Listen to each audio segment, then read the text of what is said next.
so I applied for a job at Real World Studios like 12, 13 years ago, and it was between me and another guy. I went down, had like 2 interviews. Went down for 2 interviews. Peter Gabriel's studio in Bath.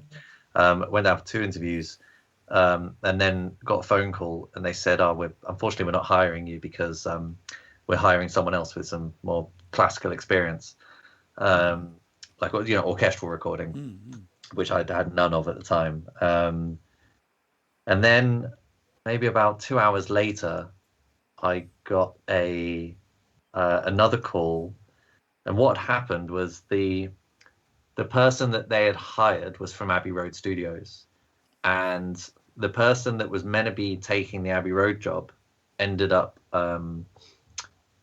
taking another job somewhere else. So Abbey Road were now looking for someone. But a couple of hours later, Real World called me and said, "Look, we're sorry, we've chosen someone else. However, we believe there's a job going at Abbey Road Studios if you want to give them a call." So I gave Abbey Road a call and said, "I hear there's a job going." They said, "How did you know?" And I said, "Well, I applied for the job at Real World, but they hired someone else."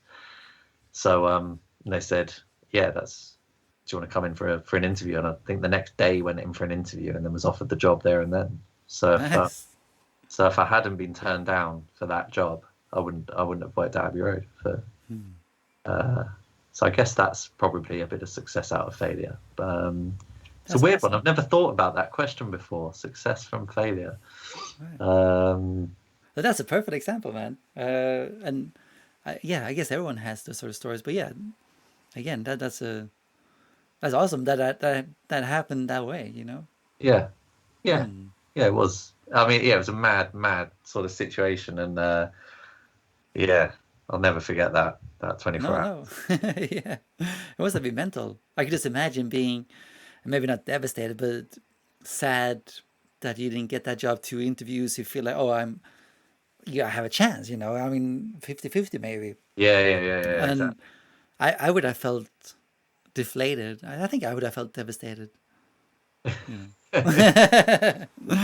How did you feel those 2 hours before the Abbey Road thing happened? I honestly cannot remember. Okay, it's even more than devastated that it was a blackout. I can't.